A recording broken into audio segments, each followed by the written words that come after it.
Santapan Harian Sabtu 11 Januari 2025.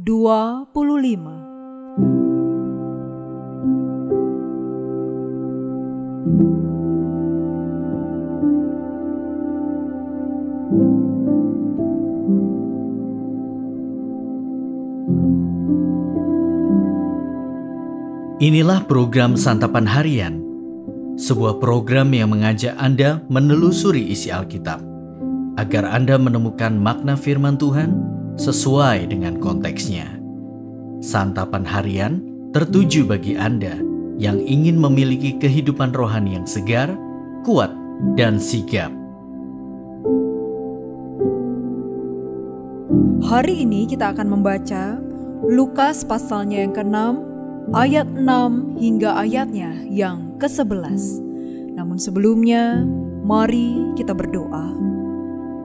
Ya Allah Sang Cinta, izinkanlah kami saat ini untuk membaca, mendengar, dan merenungkan firman-Mu yang membimbing hidup kami.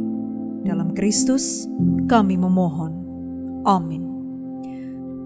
Lukas 6 ayat 6-11. Pada suatu hari Sabat lain, Yesus masuk ke rumah ibadat lalu mengajar. Di situ ada seorang yang mati tangan kanannya. Ahli-ahli Taurat dan orang-orang Farisi mengamat-amati Yesus kalau ia menyembuhkan orang pada hari Sabat, supaya mereka mendapat alasan untuk menuntut dia.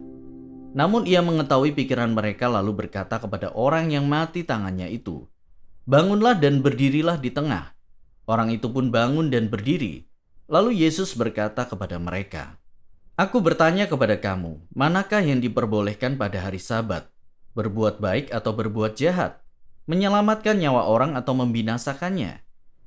Setelah memandang mereka semua di sekelilingnya, ia berkata kepada orang sakit itu, "Ulurkanlah tanganmu." Orang itu berbuat demikian dan pulihlah tangannya.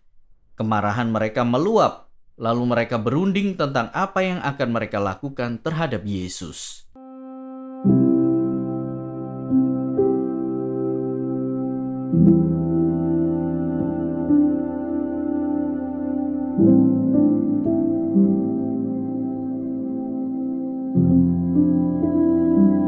Sahabat Santapan Harian, ada pernyataan demikian.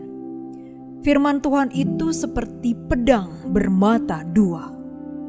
Itu karena firman Tuhan mengubahkan semua orang yang membacanya, baik diri sendiri maupun orang lain. Namun bagi sebagian orang, firman Tuhan dipakai untuk menilai orang lain saja. Ahli Taurat dan orang Farisi adalah pemuka agama Yahudi yang secara khusus mempelajari dan mengajarkan kitab suci. Sayangnya, mereka seringkali menggunakannya untuk menghakimi orang lain demi kepentingan diri mereka sendiri. Ketika Yesus mengajar dan membuat mukjizat, mereka merasa terusik. Mereka mungkin berpikir bahwa kehadiran Yesus mengakibatkan pengaruh mereka di tengah masyarakat makin lama makin berkurang. Itu sebabnya mereka mencari-cari kesalahan Yesus dengan menggunakan aturan keagamaan yang ada, yang dalam hal ini adalah aturan hari Sabat. Walaupun demikian, Yesus tetap melakukan pelayanan kasih kepada orang-orang yang terpinggirkan dan menderita, yang pada saat itu adalah seorang yang lumpuh. Satu hal yang menarik adalah Yesus menyembuhkan orang itu secara jelas dan terang-terangan. Ia tidak bersembunyi ataupun berbisik-bisik, tetapi ia memanggil orang lumpuh itu untuk bangun dan berdiri di tengah orang banyak. Mengapa Yesus berbuat demikian? Karena Yesus ingin mengajarkan bahwa Taurat diberikan supaya mereka berbuat baik dan menyelamatkan nyawa, bukan sebaliknya. Firman Tuhan bukan untuk menjatuhkan orang lain, apalagi menghambat pelayanan kasih kepada orang-orang yang membutuhkan. Karena itu, manfaat firman Tuhan yang adalah untuk mengajar, menyatakan kesalahan, memperbaiki dan mendidik harus pertama-tama diarahkan kepada diri kita sendiri.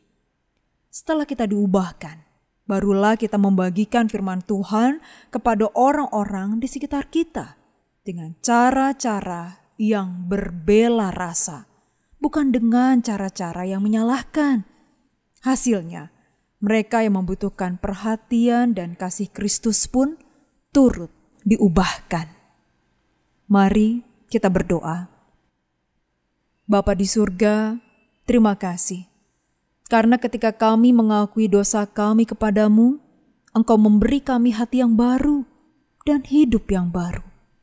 Kami berdoa, kiranya hidup yang kami jalani ini mencerminkan indahnya anugerah-Mu dan agar sesama kami dapat melihat perubahan diri yang telah diciptakan oleh hati baru kami ini. Dalam nama-Mu Yesus, kami bersembah. Amin.